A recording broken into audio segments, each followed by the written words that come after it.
If God is preparing solutions for us, దేవుడు మనకు solutions ఏర్పాటు చేస్తూ ఉంటే ఎందుకు కొన్నిసార్లు మనము ఆ యొక్క సొల్యూషన్స్ ని ఆనందించలేకపోతా ఉన్నాం, అనుభవించలేకపోతా ఉన్నాం అని ఆలోచిస్తే దీనికి జవాబు నేను చెప్తూ ఉన్నాను. దేవుడు మనకు జవాబు ఇచ్చే లోపు, దేవుడు మనకు పరిష్కారం ఇచ్చే లోపు, లేక దేవుడు ఎలాంటి పరిష్కారం ఇస్తూ ఉన్నాడో ఆ పరిష్కారము మనకు నచ్చక ఆయన ఇచ్చే లోపే మన సొంత పరిష్కారాలు మనం ఏర్పాటు చేసుకుంటాం. ఉదాహరణగా దేవుడు ఒక సమస్యకు ఒక 3 గంటల సమయం పెట్టాడు. 3 hours.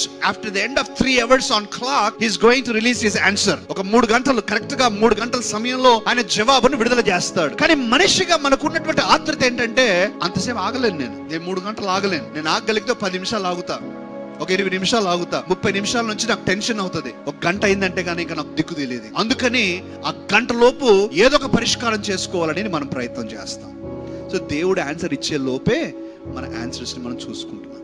కానీ ఈరోజు నేను మీకు అందరికీ ఎంకరేజ్ చేస్తున్నాను, ఇఫ్ యూ హ్యావ్ పేషెన్స్, కాస్త ఓపిక నీకున్నట్లయితే, కాస్త నమ్మకం నీకు ఉన్నట్లయితే, తెగింపుతో కూడిన విశ్వాసం నీవు అలవర్చుకోగలిగితే నీ జీవితంలో దేవుడిచ్చే పరిష్కారాలు బ్రహ్మాండంగా ఉంటాయి, చాలా బ్రహ్మాండంగా ఉంటాయి. వచ్చిన విషయం నేను చెప్తాను. ఫిలిప్ అన్నాడు, ఏమన్నాడు ఫిలిప్ ఇక్కడ, అయ్యా మనం వారికి కొంచెం రొట్టె ఇవ్వాలన్నా కూడా 200 దేనారాలు డబ్బు కావాలి అని అన్నాడు. ప్రేమైన దేవుని బిడ్డలారా, అది మనిషి పరిష్కారం. మనిషి పరిష్కారం ఏంటి? డబ్బులు ఇస్తూ ఉన్నాడు, పరిష్కారాన్ని చూసుకుంటూ ఉన్నాడు. కానీ దేవుడు పరిష్కారం ఇచ్చాడు. దేవుడు ఎంత ఖర్చు పెట్టాడండి?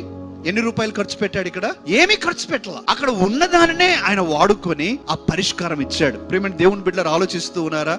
అనేక సార్లు మనకి ఏదైనా కూడా పరిష్కారం కావాలంటే మన డబ్బును వినియోగించి, లేక మనకున్నటువంటి పరపతిని ఉపయోగించి, మనకున్న కాంటాక్ట్స్ ని ఉపయోగించి ఆ పరిష్కారం చేసుకోవడానికి ప్రయత్నం చేస్తూ ఉన్నాం.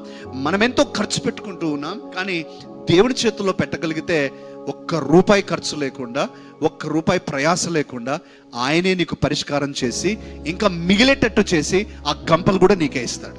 హల్లెలూయా, ప్రైజ్ ది లార్డ్. కాస్త ఓపిక కావాలి, మనందరికి ఓపిక కావాలి, నాకు కావాలి, మీకు కావాలి, మనందరికి కావాలి, మనందరికి ఓపిక కావాలి.